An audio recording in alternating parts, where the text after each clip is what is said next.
A paz de Deus, pessoal, tudo bem com vocês? Eu vou aproveitar que eu estou de férias. Vocês perceberam que eu estou gravando mais áudios, né? Mas como vocês sabem, eu estou de férias, então antes de eu voltar para o batente mesmo, que vai ficar bem corrido para mim, eu vou gravar áudios explicando para vocês algumas fases do deserto. Muitas pessoas estão me perguntando como que é a volta, se eu tive dificuldade, se as pessoas têm uma dificuldade no retorno, né, quando o cônjuge volta. Claro que as pessoas são diferentes, cada caso é um caso, mas, gente, é impressionante. As fases, né, os estágios que a gente passa durante o deserto, eles são iguais para todos. É incrível. Se você está buscando a restauração do teu casamento, você pode ter certeza que você vai passar por 4 fases. Isso mesmo, 4 fases. Não são 3 fases, que nem muitos achavam que era, não. São 4 fases. Porque quando o cônjuge volta, ainda não é o fim do deserto. É o milagre, sim, dele ter voltado. Mas o deserto ainda continua. Eu já até gravei um áudio aqui falando que a volta do cônjuge não é o fim do deserto. E não é, né? Tem mais uma fasezinha ali para você passar. Então, eu resolvi gravar esse áudio explicando para vocês quais são essas 4 fases que o cônjuge passa durante o deserto pela busca da restauração do casamento. Esse deserto espiritual. Então, você pode ter certeza, né, que do início, quando você entra no deserto, até o final de todo o processo, você vai passar por essas 4 fases. Eu espero que fique só nas 4, tá, gente? Eu não quero passar uma quinta, não. Eu espero que fique na 4. Porque... na 4 não. Na 4ª fase, né? Porque eu achava que seriam apenas 3 fases. E eu estava até contente. Mas eu percebi que não. São 4 fases bem definidas. A primeira fase, inclusive, quem quiser detalhado, está no meu blog, tá? O www.restaurarcasamentos.blogspot.com. Lá eu escrevi um artigo falando sobre isso. Mas aqui eu vou dar uma resumida para vocês entenderem. A primeira fase é o início de tudo, quando você bota seu pezinho no Saara, sem saber que está entrando no deserto.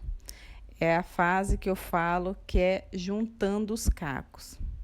Né? É uma fase terrível. Eu creio, e eu passei por isso, que é a pior de todas. Né? Primeiro porque quando você entra nessa fase, você está muito magoado, uma dor dilacerante, né? O seu pensamento fica 24 horas, a sua mente maquina 24 horas sobre o que aconteceu, você não consegue digerir ainda o que aconteceu, o medo, angústia, tribulação, é aquela sensação que nós já passamos, né? Eu já passei, talvez alguns aqui ainda estão passando. Mas é aquela sensação horrível que você tem, parece que você tem uma bola no estômago, que dá aquele bolor, né? É uma espada cravada na garganta, você não consegue se alimentar. A sua cara está apática. Por mais que você se arrume, parece que você não consegue sair daquela situação, né? Situação de tristeza, amargura, decepção. Muitas pessoas que cometeram adultério, elas se sentem mal, né? Elas se sentem as causadoras, destruidoras de lar, se sentem culpadas, culpa, medo, angústia. Tudo isso vem à tona. E já a pessoa que foi traída, ela se sente injustiçada. Ela acha que tudo que aconteceu é culpa do outro. Então, nesse momento é aquele momento que o medo toma conta, né? O medo de estar sozinha.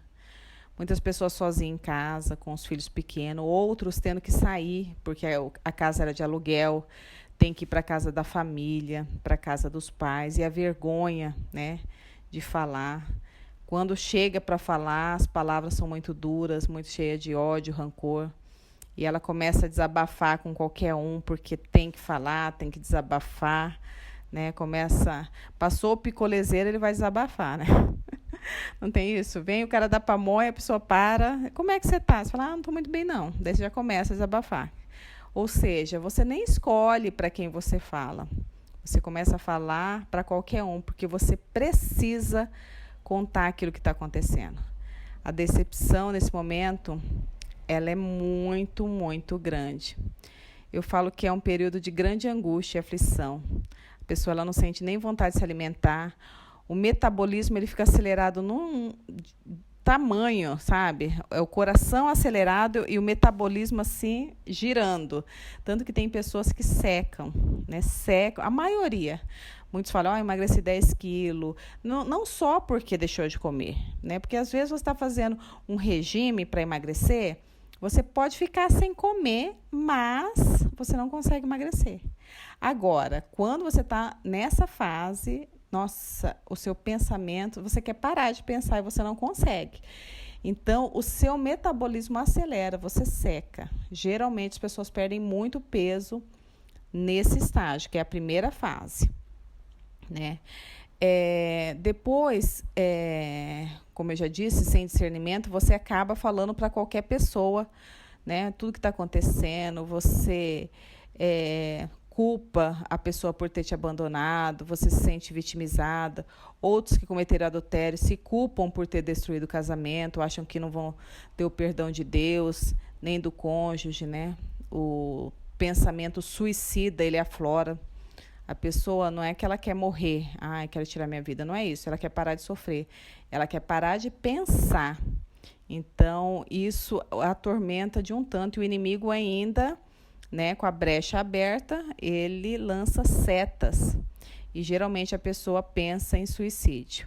A clausura é a saída, né? Nessa fase, as pessoas, para não encontrar um conhecido ou para não ver o cônjuge com outra, ele começa a se enclausurar. Depois que ele já falou tudo para todo mundo, muitas vezes até se arrependeu de ter falado, ele vai se enclausurar. Geralmente não consegue sair, fica muito tempo intocado em casa, só vai trabalhar, vai fazer o que realmente tem que fazer e volta para casa, né? Da casa para a igreja, da casa, joelho no pó, aquela oração, né? A oração, ela não tem um propósito definido. A oração ela é regada de muito sentimento, ela é regada de muita murmuração. As pessoas falam, desabafam com Deus, mas assim, para o Senhor livrá-las daquela dor. Mal sabe, né, que ainda tem 4 fases. Essa é a primeira fase que eu estou falando para vocês. Ainda tem as outras. Então, a pessoa começa a buscar desesperadamente Deus. Ela ora dia e noite, as madrugadas, sabe? Tudo que ela vê sobre restauração de casamento. Daí, essa parte que ela vai para a internet e ela consegue achar o que ela está buscando. Como é que ela faz? Eu sempre falo que esse assunto, ele é um assunto que fica escondido. A pessoa nunca nem ouviu falar de restauração de casamento. Quando ela está nessa fase, a primeira coisa que ela vai é no Google, né? É no Dr. Google. Ela digita lá no Dr. Google, né, divórcio, separação, daí cai restauração, porque o Senhor é bom, né, e Ele nos direciona. E aí aparece um mundo desconhecido, um mundo que você nunca imaginou que existia. Vem tudo na tua frente, você fala, nossa, daí você acha os canais, daí você acha blog, vocês acham o canal da Sol, né? E daí vocês vão conhecendo esse mundo desconhecido. Esse é um momento que as pessoas sofrem demais, né? Porque a realidade ela é muito dura de se enfrentar. Então, as orações são de desespero, lamentos, lágrimas, muitas lágrimas, memórias, né, do que aconteceu antes da separação, a decepção da pessoa não acreditar que a outra possa ter feito algo para magoar, para ferir, né? Eu falo que tudo acontece lá fora, o mundo está girando e a pessoa está acabada. O sol brilha lá fora, só que os dias são sombrios. Muitas pessoas adquirem a síndrome do pânico e, se não tratadas, seguem até a depressão. São duas doenças distintas, sim, mas uma decepção, uma tristeza, ela acarreta isso, sim. A tristeza no olhar, né? A pessoa parece que sorri com a boca, mas o olho entrega a tristeza. Nessa época, a fé está zero, né? Equilíbrio emocional nenhum. Né? As pessoas ficam o tempo todo falando que não tem mais jeito. Agora acabou, agora não tem mais jeito. Então, nessa fase, a pessoa ela tenta reconciliar com as próprias mãos, ela implora, né? Ela se humilha, tenta ser o Espírito Santo na vida do cônjuge, tentando demovê-lo da decisão, né? Fala da importância da família, do sofrimento, né? Dos filhos, de como vai ser a criação dos filhos, das dificuldades. Só que o cônjuge, né? Aquele que está opresso, ele não está nem aí. Né? Ele fala que ele não quer mesmo. E daí essa pessoa fica pior ainda, porque ela fica com mais raiva e começa a trocar ofensas. Muitas vezes usam os filhos para se ofender, né? Para ser moeda de troca. Não quer falar comigo, não vai levar meu filho. Não pensam nos filhos, né? E essas ofensas, na realidade, eu falo que serve para chamar a atenção do cônjuge que se foi. Porque ele não está conseguindo digerir tudo que está acontecendo. Então, a pessoa ela começa a ficar mal e ela ofende para ver se a pessoa volta, ou se a pessoa até por pena tenta voltar, mas não acontece. Essa é a primeira fase, esse é o resumo da primeira fase do deserto. Você começa a juntar os cacos, porque você foi quebrada, passou um tsunami na tua vida, né? E aquela tempestade arrastou, levou tudo. Por quê? Deus não estava como alicerce da tua casa. Então, quando entrou a tempestade, foi derrubando tudo. Bom, depois vem a segunda fase, que é estruturando a vida. Nessa fase, a pessoa ela já está um pouco mais forte. Ela já consegue dominar as emoções, né? O equilíbrio emocional já está mais forte. Ela já procurou ajuda. Ela já sabe que a luta dela não é uma luta matrimonial, né? Ela não está com problema matrimonial, ela está com problema espiritual. Ela sabe que não é uma luta carnal. Então, com esse discernimento, ela já reconhece que com as próprias mãos ela não consegue fazer nada e que somente Deus é a saída. Nesse processo, ela já consegue sentir um pouco mais de alegria, um pouco mais de confiança, né? Já sai um pouco da toca, já se desentocou, saiu da toca, consegue algumas reuniões familiares, não todas porque escolhe, né? Mas ela já consegue, vai num shopping, vai comprar um presente, já consegue ter uma vida social, pouca, mas consegue. Segunda fase, ela está estruturando a vida. Ela já amadureceu um pouco na fé. As orações elas já são mais seguras, confiantes, são firmes. Ela já sabe que ela quer a restauração do casamento. Já reconhece as suas falhas, né? Já sabe que falou demais, então procura não comentar nada referente a casamento, nada referente do esposo e não quer que ninguém comente também. Nem a família, nem os amigos. A esperança já voltou, essa pessoa consegue enxergar uma reconciliação, né? Ela crê que Deus pode sim restaurar o casamento dela e ela busca por isso. A mágoa, né, já ficou para trás. O perdão que antes ela não sabia dar, ela já liberou o perdão. O perdão começa a ser uma palavra de ordem. O casamento, ele passa a ser visto como um tesouro, um bem maior que tem que ser preservado. Né? E as orações são bem direcionadas, com propósitos, jejuns. Nesse período é um período de fortalecimento espiritual. Nessa fase, nesse estágio, as provas elas não deixam de vir, elas vêm. Né? Muitas vezes até aumenta, só que a pessoa ela está ali firme, então ela é testada ao extremo. Fala, nossa, eu não vou aguentar, mas o Senhor está ali com ela e a pessoa está aguentando.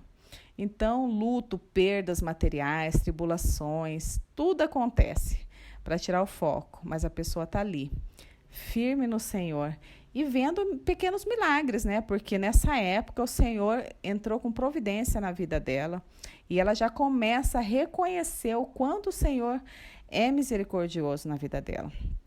Então, nessa época, ela mais forte, ela já começa a ter sonhos bons, sonhar com um futuro melhor, projetar, né, a vida de uma outra maneira.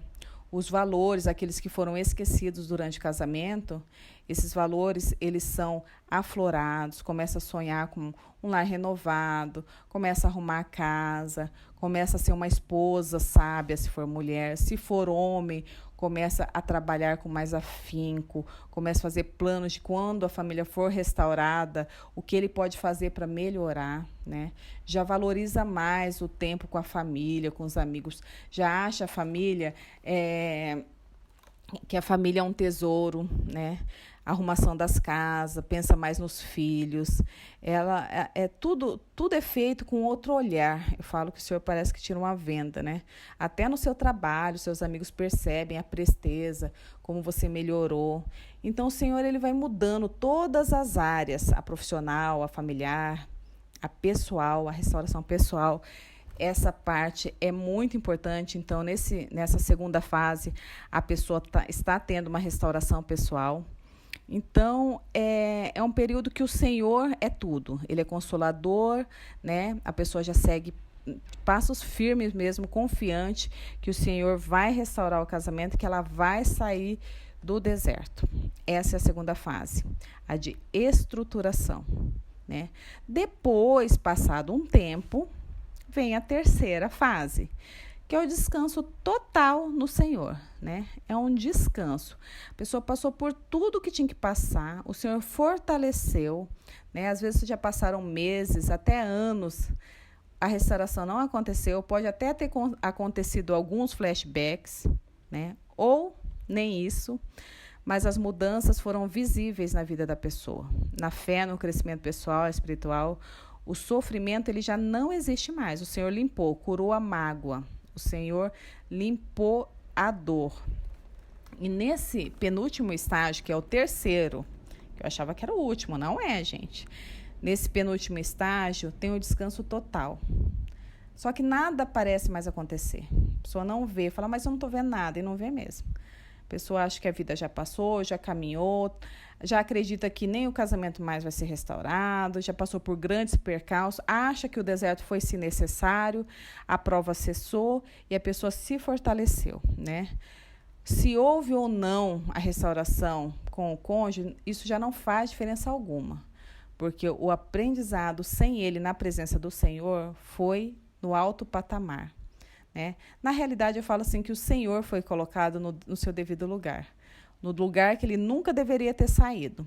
Então, a restauração familiar, ela não é mais primordial, porque a comunhão com Deus, ela se fez necessária em todos os momentos, que ficou tão forte que nada mais interessa a pessoa, né?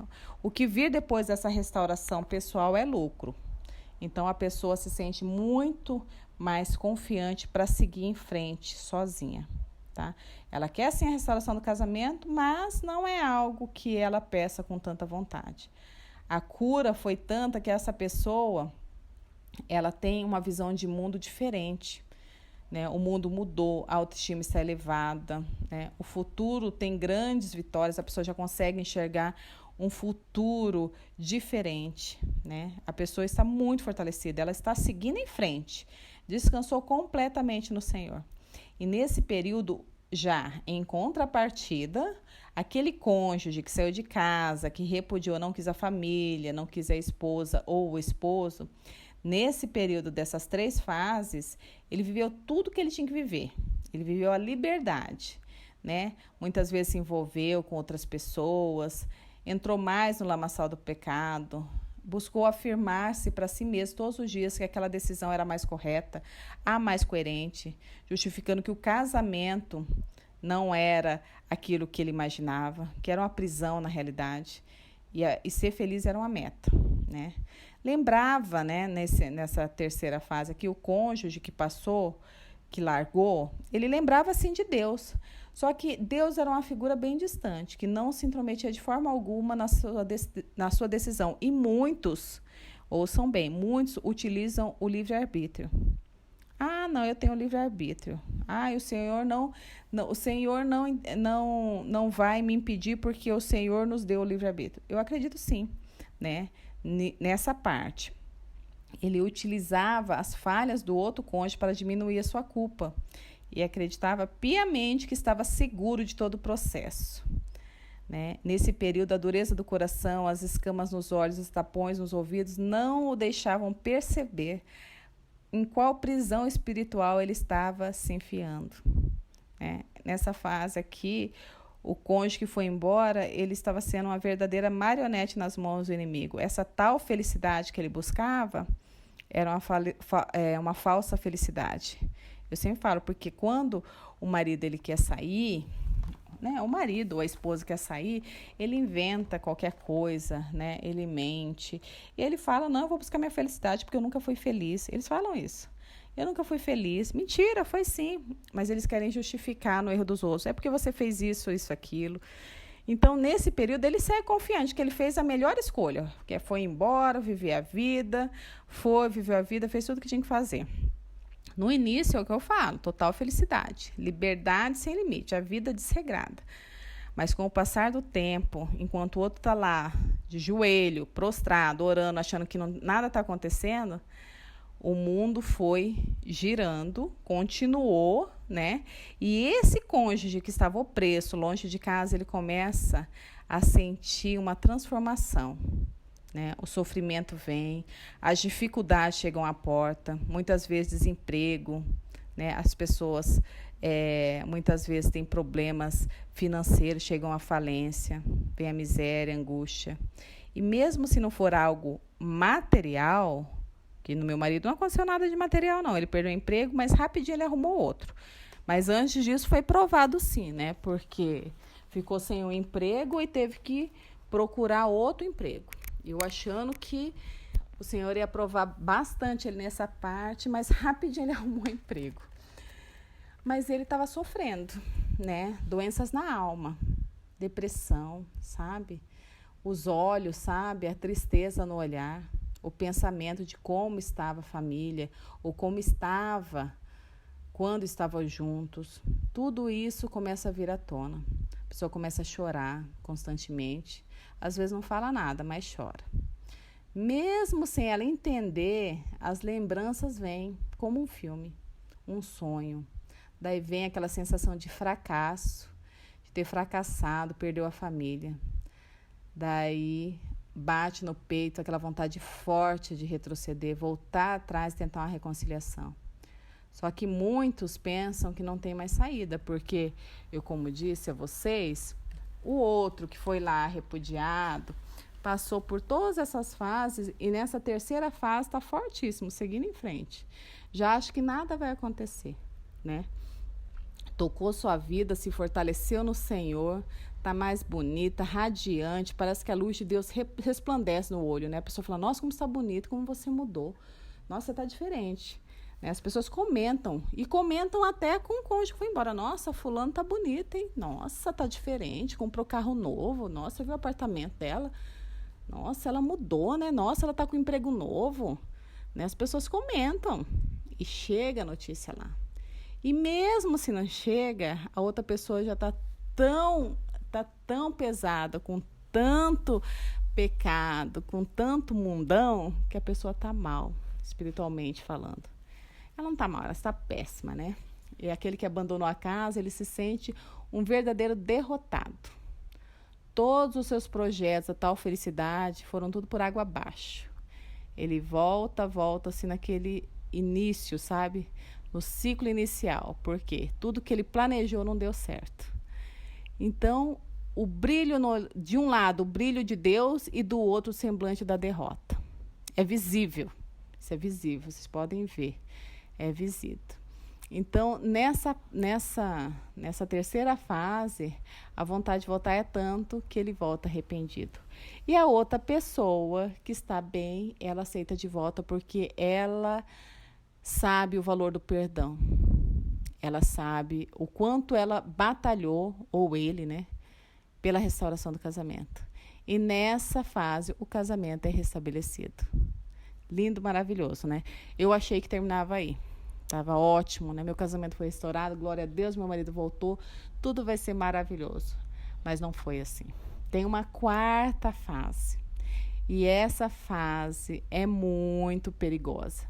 eu falo que são os acertos finais para acontecer verdadeiramente a restauração. O cônjuge voltou para casa, a família está feliz, os filhos, os amigos, alguns até surpresos, né? Porque falavam, nossa, nunca achei que isso ia acontecer. Outros até torcem o nariz, falam, nossa, aceitar depois de tudo que fez. Porém, o Senhor está lá, reinando, e volta àquela normalidade. Só que com o passar do tempo, a euforia do retorno, aquele amor, né? Aquela paixão. Logo começa o quê? De novo, a rotina. Aí que vem o perigo. Porque aquele cônjuge que foi abandonado, ele já não ora tanto como antes. Ele não tem tempo de jejuar como antes. E não tem, gente. Não tem. Não pense vocês que quando o maridinho voltar, quando a esposa voltar, vocês vão estar com o mesmo tempo que vocês têm. Vocês não vão ter esse tempo, não. Vocês vão ter que fazer propósito, depois orar a Deus, fazer outro propósito, mas não vai ser longo, sabe? Aqueles propósitos longos que a gente fazia. Não vai, porque não tem tempo. Então, a pessoa já não ora, já não faz propósito como antes. E daí essa pessoa, ela já se fortaleceu tanto que ela não aceita mais tantas cobranças, sabe, do outro. Porque ela sabe que o outro estava errado, né? Fala, não vou aceitar passar por mais essa humilhação. E daí a pessoa começa a endurecer o coração. Em contrapartida, o cônjuge que regressou, voltou para o lar, ele não está totalmente liberto. Ele recebe ainda ataques do inimigo, né? E esses ataques são o quê? Para motivá-lo a abandonar tudo, né? Porque o inimigo ele não quer perder. Ele não brinca de ser mau, ele é mau. Então ele não quer perder. Então ele começa a ir na parte mais fraca e ele lança setas. E a pessoa começa a pensar que não fez uma boa escolha, assim. Né? Que estava ruim, sim, mas que talvez fosse melhor continuar separado. Porque eles viveram uma vida, né? Foi um período muito grande e às vezes a pessoa não consegue ter aquele novo entrosamento. E daí os desentendimentos começam novamente, né? O inimigo atacando. E daí aquela pessoa que buscou pela restauração do casamento, chega notícias para ela desconhecidas que ela não sabia, porque ela não procurava saber. E em contrapartida, o outro que voltou também vai saber de alguma notícia que ele não gosta, né? Vai saber de alguma fofoca. Então, o matrimônio novamente começa a ser atacado. E a pessoa que estava no deserto, ela esquece que ela tem que ir para o joelho, que ela tem que orar, que o Senhor, Ele terá que fazer parte eternamente da vida do casal. Não existe um período, no período que eles estão no deserto, não existe só esse período. O Senhor tem que ser a base, o alicerce. E nessa hora, nessa quarta fase, que eu achava que não existia e existe, aquele cônjuge que orou pela restauração, ele tem que parar, respirar, repensar tudo que ele passou e pensar que será que tudo foi em vão? Será que eu orei tanto, nadei e morri na praia, né? Será que eu tô colocando tudo a perder de novo? E a mudança? Será que eu não sou uma nova pessoa? Então, nessa hora, rancor, mágoa, deve ficar tudo lá para trás. Acabou. Você olha no retrovisor e vai. E é um recado muito importante que eu dou a vocês, porque eu acompanho diversos casais que tiveram o casamento restaurado. Muitas pessoas voltam no deserto nessa parte, porque não tem o entrosamento, param de orar, né? E vem a prova novamente. Só que quando vem essa prova, você tem que se manter firme, você tem que continuar orando, você tem que continuar acreditando, você tem que novamente ir lá colocar o Senhor como tudo, né? Eu sempre falo que a nossa caminhada com Deus ela é eterna, ela não cessa jamais. Então não é porque seu marido voltou que você está feliz que você vai deixar de orar. Não é porque sua esposa voltou que você vai deixar de buscar o Senhor para que Ele abençoe a tua família. Então muitas pessoas que são nessa fase feliz, acontece esses problemas, a pessoa tem um desânimo total. Eu sempre falo que ela cai do 39º andar, porque eu já caí, né, gente? Caí bonito, rebentei a cara no chão. Daí, para você se reerguer é difícil. Por quê? Porque daí os pensamentos vêm, né, atormentando. Nossa, vou ter que lutar tudo de novo. Nossa, o que eu vou fazer? Voltei pro fim da fila, vou ter que começar tudo de novo. Não, gente. Não precisa voltar para o fim da fila, não. O negócio é só lembrar que quem é que fez o milagre é ele que tem que estar no alto patamar. não o cônjuge que voltou. Então, novamente, vai buscar o Senhor, joelho, oração, jejum, para que esse casamento ele não tenha interferências externas, para que o inimigo ele não entre com setas, fechem todas as brechas. E que, mais uma vez, eu falo que a nossa luta não é contra a carne, é uma luta espiritual. Então, aqui os valores como fé, obediência e posicionamento, eles têm que estar alicerçados em Cristo, para vocês poderem avançar. Né? Então, essa pessoa que ela iniciou a luta, ela é a parte mais forte, porque ela foi escolhida para lutar pelo casamento. Então, pelo conhecimento adquirido e pela experiência com o Senhor, ela novamente se firma na fé. E são fatores determinantes, são fatores cruciais, né? Uma responsabilidade ali pela família. Daí a pessoa fala para mim, só mais de novo, vou ter que passar por tudo de novo. Não, filha, você não vai ter que passar por tudo de novo, não. Né? É só você lembrar quem fez, é ele que vai fazer. Então, ore pelo teu casamento. Aguente, você aguentou até agora. Então, a pessoa consegue passar e daí, gente, depois disso, vem uma paz tremenda. Parece que essa é a nossa última provação. Por isso que eu falo, né? Quero que só termine nessa quarta fase. Eu passei essa quarta fase e eu sei como foi. Então, eu queria que acabasse na terceira, não acabou. Tem essa quarta fase, que são os ajustes para o retorno. Eu me sentia muito pressionada. O meu marido começou a ter uma possessão, um ciúme possessivo. E eu, por ter passado daquilo ali, não aguentava tanta possessão. E falava, mas será que era isso que eu queria mesmo? Né? Senhor, será que isso está certo? E, sabe, me sentia muito mal por estar realmente acontecendo tudo aquilo. Eu achei que ia ser diferente, que o tratamento seria diferente. E não foi assim. E, novamente, eu fui, né, no joelho. O senhor fez. Eu sei que o senhor vai fazer. O senhor começou a obra, então o senhor termina essa obra. Então, eu falo para vocês, se o casamento aparentemente está bem, continua com o joelho no chão. Cara no pó e joelho no chão, orando pela família, zelando pelo casamento. Né? Em Mateus 7, do versículo 24 ao 25, está escrito assim: todo aquele, pois, que escuta essas minhas palavras e as pratica, assemelhou-ai ao homem prudente, que edificou a sua casa sobre a rocha. E desceu a chuva, e correram rios, e assopraram ventos, e combateram aquela casa, e não caiu, porque estava edificada sobre a rocha. Né? Então, nós temos que colocar o Senhor como alicerce, realmente. Né? Lute com fé, não esmoreça diante da dificuldade. Essas fases, elas são, sim, necessárias para o nosso crescimento espiritual. Às vezes, nós pensamos que nós não vamos aguentar. Às vezes, a gente está lá na primeira fase, a gente acha que não vai aguentar. Mas a gente aguenta, porque o Senhor está conosco, né, ao nosso lado.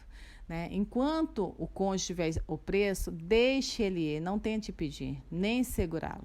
Isso traz mais sofrimento na nossa vida, sabe? Quando a pessoa quer ir embora, você, não, deixa aí, solte. Né? Ninguém tem que ficar com você sem vontade. É o Senhor que faz isso. Então, se a pessoa quer ir, deixa aí. Entrega a causa na mão do Senhor. Luta com fé, mas luta no espiritual. Né? Esse cônjuge que ele está ao preço, ele só vai até onde o Senhor permitir. E a plantação, eu sempre falo que ela é opcional. Já a colheita, não. E até o livre-arbítrio, ele é utilizado para levar a pessoa ao fundo do poço, porque ela escolhe o mau caminho. O Senhor deixou e ela vai. Só que vai chegar lá numa hora que está ao fundo do poço, ela vai ter que voltar. E é assim que nós batalhamos e lutamos pelo nosso casamento. São 4 fases, tá? A primeira, que é o início, quando você entra, né? Você junta os cacos, porque tudo foi destruído. Na segunda, você já começa a reestruturar a vida, com planos, confiança no Senhor. A terceira é descanso total, né? Tudo já se passou e você não sente mais aquele peso nem nada, entregou tudo nas mãos do Senhor. É aquela fase, Senhor, o que vir é lucro. Né? Eu já estou no lucro porque eu tenho o Senhor. E a quarta fase são os acertos finais para a restauração. São os acertos finais, onde o inimigo vai tentar de novo, mas se você ficar firme como eu fiquei, nada vai impedir que o Senhor complete a obra. Nada. Muitas vezes nós somos testadas para ver até onde vai a nossa fé. Eu tive fé. Eu falei, Senhor, não cheguei até aqui à toa. O Senhor não permitiu que eu passasse todo esse deserto à toa. Então, eis-me aqui. Até hoje eu oro pelo meu casamento, até hoje eu oro pela minha família, até hoje eu busco sabedoria, até hoje eu escrevo no blog, né? Gravo os áudios, ajudo a quem precisa. Por quê? Porque o Senhor, Ele nos dá força. Em tudo, você pode estar achando que não vai aguentar. Em tudo o Senhor nos dá força. Nossa caminhada, ela não cessa jamais com o Senhor, ela é eterna, tá? Então as nossas orações também não podem cessar, porque as nossas orações, ela são os canais, né? Sabe os canais de comunicação? É esse o canal com Deus. Nós não podemos cessar. Você vai, porque seu marido voltou, você parou de orar? E aí, como é que fica? Como é que você vai conversar com Deus? Eu converso rapidinho em pensamento. Pois é, só que quando você estava no desertão lá, no sofrimento, você estava lá, de joelho, né? Então, pensa bem e valoriza a tua família. As pessoas me falam, mas eu tô, acho que na primeira fase. Veja a fase que você tá. O meu conselho é, não fique tanto em uma fase, tenta mudar. Por quê? Se você, às vezes a pessoa tá lá, 2 anos na fase inicial, mas o que é isso, gente? Tem alguma coisa errada, não é possível. Se a pessoa buscou a restauração, como é que pode estar destruída já, igual a primeira fase? Muito tempo passou, a pessoa já tem que tocar a vida, então tá errado, tem alguma coisa errada. Então veja onde você está errando. Eu sempre perguntava para o Senhor, onde eu estou errando? E o Senhor me mostrava. E sem perceber, vocês vão passando por essas fases. Daí vocês me falam. Mas vocês, sem perceber, vão passando, porque todos passam. Às vezes você pode ficar até rápido. Muitas pessoas ficam muito rápido na primeira, glória a Deus, porque é a parte mais sofrida, né? Outros muito rápido na segunda, outros muito rápido na terceira. Às vezes você está orando tanto. Eu lembro que na época que eu comecei a buscar pela restauração do meu casamento, uma amiga minha separou também. Mas ela separou assim, 5 meses depois. Né? Tava toda feliz porque tinha separado, né? Depois veio aquele arrependimento, porque ela quis a separação, eu veio todo o processo. E assim, 4 meses o Senhor restaurou o casamento dela. Eu falei, mas o que é isso? Como é que pode, Senhor? Eu tô aqui lutando, tô batalhando. Como é que pode? Será que eu mereço menos do que ela, né? Mas não é, gente. É o tratar. O tratar do Senhor é com você, é individual. Você é precioso, preciosa para Deus. Então, o seu tratamento vai ser diferenciado. Então, meu tratamento foi assim. Então, não olhe, né? Nossa, o casamento do outro foi restaurado com tantos meses. O meu não olhe isso. Olhe, Senhor, o que eu tenho que fazer para avançar a fase? Eu já quero chegar lá naquela 4ª fase.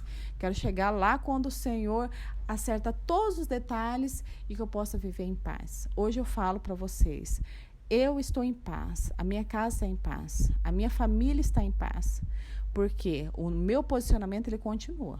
E vai continuar, porque as lutas, elas não cessam. Mas hoje eu posso contar abertamente com meu marido para tudo. Hoje eu tenho realmente um parceiro, um companheiro, né? Eu falo para vocês, o Senhor faz além do que nós pensamos e imaginamos.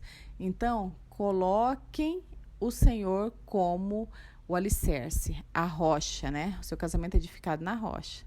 Porque se vir a chuva, não vai derrubá-lo. Se virem as tempestades, não vai deixar que se acabe. Amém? Que Deus abençoe a todos. E depois eu vou gravar um vídeo só sobre a 4ª fase, que daí eu conto mais detalhes. Deus abençoe a todos. Um forte abraço.